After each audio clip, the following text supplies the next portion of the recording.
What is going on, guys? It is Wrestlelamia here, back with some more news. Join us now as Wrestlelamia looks at the wildest news stories and rumors you need to know, including WWE trying to keep Kairi Sane from leaving, the WWE has a broken system, Liv Morgan recalls a dress malfunction, an update on Becky Lynch, AJ Styles takes a shot at CM Punk and rips Paul Heyman, original plans for The Undertaker, and Lita wants a WWE return. Be sure to subscribe and hit that notification bell for daily wrestling videos. Now let's hit the intro and get straight into the first story.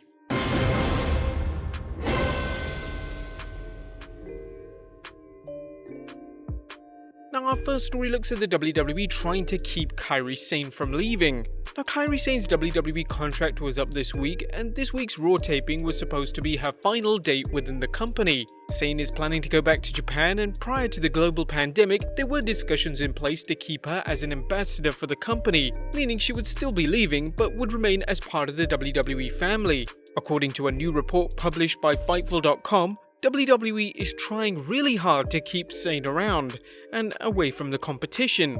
The Fightful report stated that Kairi is set for next Monday's Raw as well, but weren't told in what capacity. Both episodes have since been filmed. WWE has made a big effort to retain Kairi and pitched several ideas to keep her on the payroll, and more specifically away from other companies. Many of these ideas include her returning to Japan to work in a variety of capacities, from ambassador to a trainer. It'll be interesting to see what next steps Kairi Sane takes in her career. Would you like to see her stay in the WWE or go to a rival company? Let us know in the comments down below. Next up, Eric Young comments on the broken WWE system. Eric Young made his return to Impact Wrestling during the Slammiversary pay-per-view this last Sunday and is already being presented as a bigger star than he was ever presented during his time on the WWE's main roster. Young appeared on the Busted Open Radio and discussed how his experiences in NXT compared to the main roster were vastly different. He talked positively about his time in NXT, but he was extremely negative in relation to his time on the main roster. In relation to his time on the Black and Gold brand, the NXT part went great. I was treated well. Hunter and I worked very closely on the development of Sanity and the group. I really felt like I had a say in what went on. Obviously not the final say, but I was listened to and was asked to contribute. At the time, Sanity was one of the top acts in the whole company. We were on every show. We won Tag Team of the Year. War Games won Match of the Year. I could be put anywhere on the card and be utilized in a very good way. He then spoke on his run on the main roster. I transitioned to the main roster and that did not go well. And people know that sometimes you fall out of favor. It is nothing you did or didn't do. I never changed who I was. I'm not going to. That's not who I am. I'm not a political person. But the system is broken. It's hard to get a word in, even when you're doing nothing. It feels like you're just trying to fix people's mistakes all day. There is no creativity. They want everyone to do things the same and be the same and sell the same. There are millions of rules which I'm sure you guys have all heard and talked about on the show at length. Those change daily. It's really hard to understand what's going on and why it's going on. Young even went into detail with his relationship with WWE Chairman Vince McMahon and stated, "The system is flawed, and I would say to that anyone there. I would say it to Vince himself. I'm definitely not the first person he has made a mistake on, and I won't be the last person he's made a mistake on. I don't think it's anything personal. Anytime me and him were in a room together or we spoke, he was always respectful. We had two pretty decent long conversations. I thought they went well and he understood where I was coming from. I'm a man and I'm not going to stand in a hallway for 4 hours to talk to him. I'm just not going to do that. That could be wrong on my part and it could be stubborn on my part. I'm a 40-year-old man and I'm not going to wait in a hallway like a child to maybe get 5 minutes to talk with him. I said my piece to him." Now, WWE's creative problem is something that we've heard time and time again from ex-WWE superstars, and at the moment you can clearly see that WWE is relying heavily on veteran superstars and not new talent. What do you think of Eric Young's comments? Let us know in the comments down below. Next up, Liv Morgan recalls a dress malfunction. A WWE superstar Liv Morgan took to Twitter yesterday to recall the time she had a malfunction on live television. Morgan referenced the wedding segment between Lana and Lashley, where Morgan would make her return to WWE television and declare her love for Lana. She tweeted, "Thinking back to when I crashed Lana's wedding, my outfit did not call for a bra. I taped down. Ladies, you know what I mean. And at the very last second I put a bra on, and thank goodness, cause my top broke."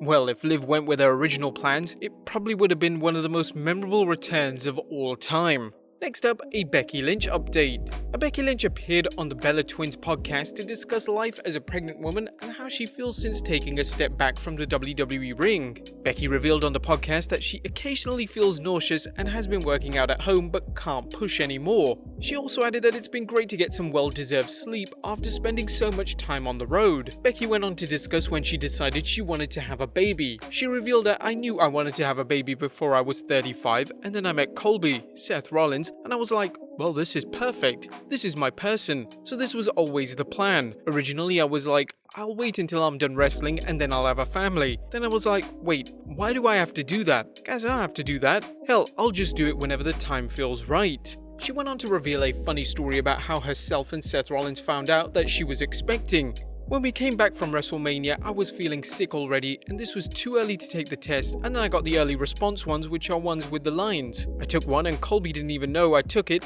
and one line popped up real quick, but I didn't even read the instructions, so I was like, oh, negative line, I'm not pregnant. And then I threw it in the bin, and then he came back from the gym that night and took it out and was like, wait, hang on, there's a second line here. That must have been an incredible shock. Next up, AJ Styles takes a shot at CM Punk. Last month, several fans took to Twitter to take exception to the fact that AJ Styles didn't tweet support for the Black Lives Matter movement. Punk replied to one of the tweets by saying, well, come on, that one has been obvious for years. Styles reacted to Punk's comments by saying that it doesn't matter what he thinks because he doesn't respect him. The issues between the two were furthered in a gaming stream by Styles this week. Styles said that Punk isn't capable of doing good business. The current Intercontinental Champion said that Punk isn't worth his time and that he just likes to get people's attention, even if it's for the wrong reasons. Styles went on to say, I'm all about business, and some people I don't think are capable of doing good business. It's that simple. He's not worth my time.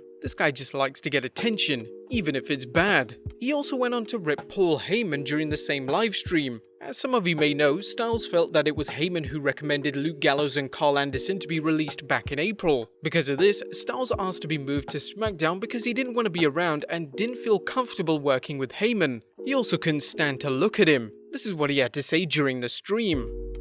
The reason why I went to SmackDown is because I couldn't stand looking at him. I just can't stand a liar. I mean, I'm a grown man.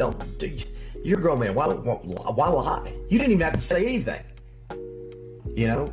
So, I just couldn't stand to look at him. And I was just like, well, you know, if and when the opportunity, you know, if SmackDown's available, I can't be around Paul Heyman. I just can't stand him.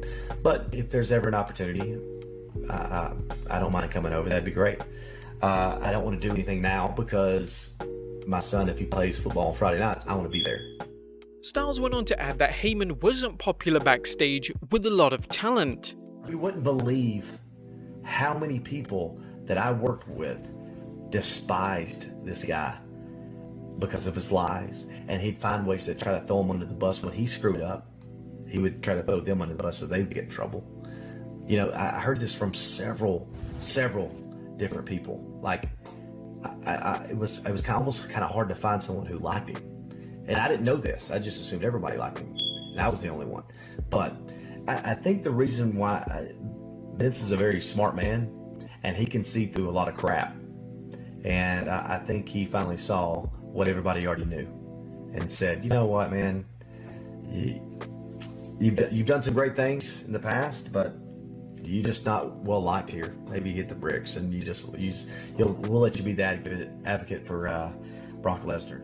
Next up, the original plans for The Undertaker at WrestleMania 36 have been revealed. Now, The Undertaker took on AJ Styles in a Boneyard match at WrestleMania 36 in an acclaimed match. However, Undertaker's WrestleMania 36 plans could have looked a lot different, as according to Stephanie McMahon, who participated in an interview with Ad Age Remote, she stated that we've experimented with cinematic matches. The Boneyard match was like a 20-minute movie sequence, and it was cut to Metallica because Metallica was going to be part of WrestleMania. Their music was going to be a part of The Undertaker's entrance.